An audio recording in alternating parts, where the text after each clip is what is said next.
বন্ধুরা সবাইকে আসসালামু আলাইকুম। আশা করি সকলেই ভালো আছেন। একটা সময় ছিল যখন আমাদের কোনো কিছু জানার আগ্রহ থাকতো বা কোনো কিছুর অ্যান্সার খুঁজে পেতাম না, তখন আমরা জ্ঞানী ব্যক্তিদের কাছে অথবা বইয়ের শরণাপন্ন হতাম। কিন্তু এখন সময় চেঞ্জ হয়ে গেছে। এখন জাস্ট একটি ক্লিকের দরকার, অর্থাৎ গুগলের কাছে গিয়ে আমরা যে কোনো প্রশ্ন সার্চ করে নেই এবং সেটার অ্যান্সার খুঁজে পাই। এবং এক্ষেত্রে অনেকেই কৌতূহলবশত আমরা যে কোনো কিছু সার্চ করে বসি গুগলে, এবং এই সার্চের ফলাফল কখনো কখনো আমাদের জন্য খুবই ঝুঁকিপূর্ণ এবং মারাত্মক বিপজ্জনকও হয়ে যায়, এবং যার ফলাফল স্বরূপ পুলিশ এসে আমাদের দরজায়ও নক দেয়। বিষয়টি কেন এবং কিভাবে সম্পূর্ণ জানবেন আজকের ভিডিও থেকে। আর মাত্র 2-3 মিনিট দেখতে থাকুন ইউটিউব বাংলা। আপনাদের সাথে আছি আমি রবিন। চলুন শুরু করা যাক।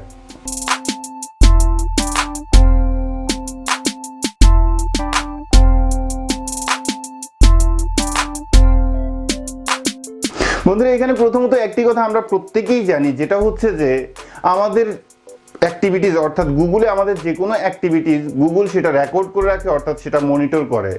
এবার আসুন যে মেইন প্রসঙ্গে।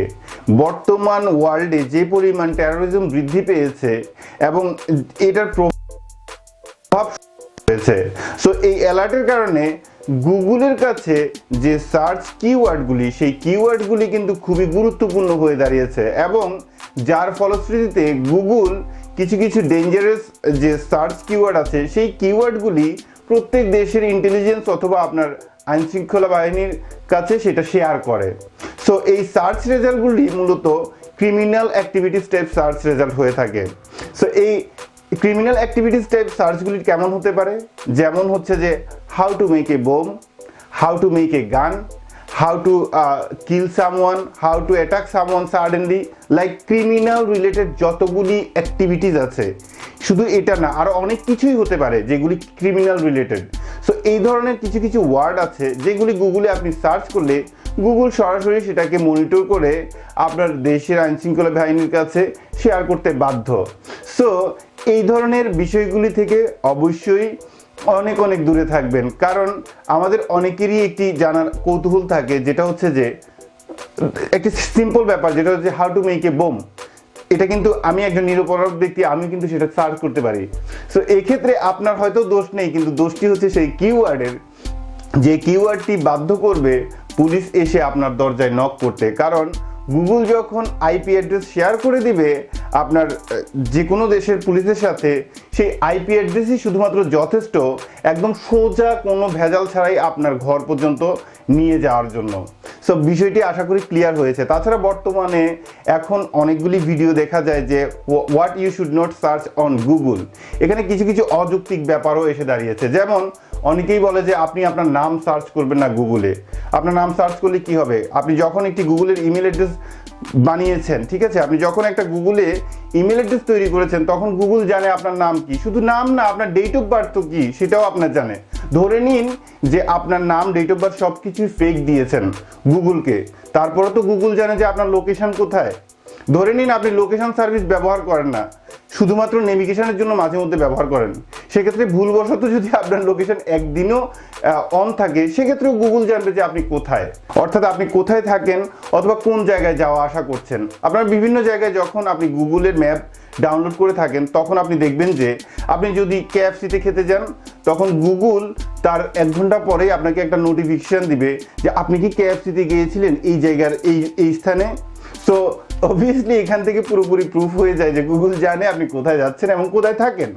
তাছাড়া এখানে আরও কিছু লাইক ভিডিও আছে যেখানে বলা হয়েছে আপনি আপনার অ্যাড্রেস কখনোই সার্চ করবেন না। অ্যাড্রেস সার্চ করলে কি হবে? ঠিক একই কায়দায় গুগল জানে যে আপনার অ্যাড্রেস কোথায়। সো এগুলি সম্পূর্ণ ভিত্তিহীন এবং ভুয়া।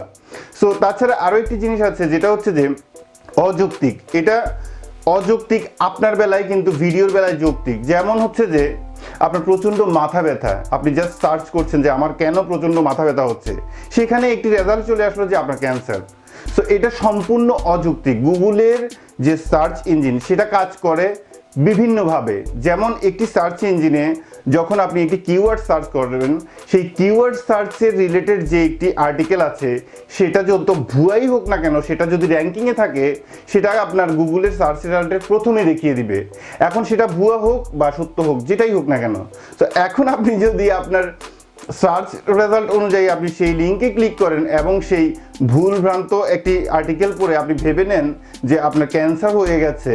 সো এই জিনিসটা ভেবে নেওয়ার কারণে আপনার যে মানসিক একটা ডিপ্রেশন আসবে, সেই ডিপ্রেশনের কারণে আপনার ক্যান্সার না হলেও আপনার ক্যান্সার হয়ে যাওয়ার সম্ভাবনা তৈরি হয়ে যাবে।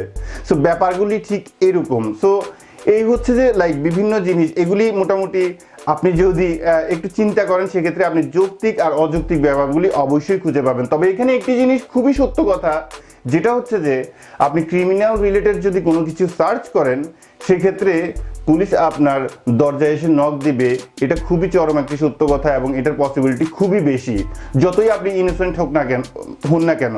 সো ব্যাপারগুলি অবশ্যই মাথায় রাখবেন এবং ব্যাপারগুলি বুঝে শুনেই করবেন। যেহেতু গুগল আপনার প্রত্যেকটি সার্চ রেজাল্ট এন্ট্রি করে বা আপনার প্রত্যেকটি জিনিস সম্পর্কে অবগত, সেক্ষেত্রে একটা জিনিস মনে রাখবেন যে আপনার মা বাবা ভাই বোন আপনার সম্পর্কে যতটুকু জানে না, আপনার মোবাইল ফোনের মাধ্যমে গুগল আপনার থেকে তাদের চেয়ে অনেক বেশি জানে।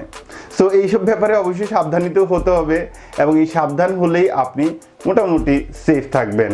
ভিডিওটি সম্পর্কে আপনার মূল্যবান মতামত অবশ্যই আমাদেরকে কমেন্টস করে জানাতে ভুলবেন না। ভিডিওটি যদি ভালো লাগে তাহলে অবশ্যই একটি লাইক দিয়ে যাবেন এবং আপনি যদি আমাদের চ্যানেলের নতুন দর্শক হয়ে থাকেন অবশ্যই সাবস্ক্রাইব করবেন, পাশাপাশি বেল আইকনটি ক্লিক করে ওকে করতে ভুলবেন না, যাতে করে আগামীতে যে কোনো ভিডিও দেওয়া মাত্রই সেটা আপনার কাছে পৌঁছে যায়। আশা করছি আগামী ভিডিওতে আরও ভালো কিছু নিয়ে দেখা হবে। সেই পর্যন্ত ভালো থাকুন, সুস্থ থাকুন, এই শুভকামনা আজকের মতো। আল্লাহ হাফেজ।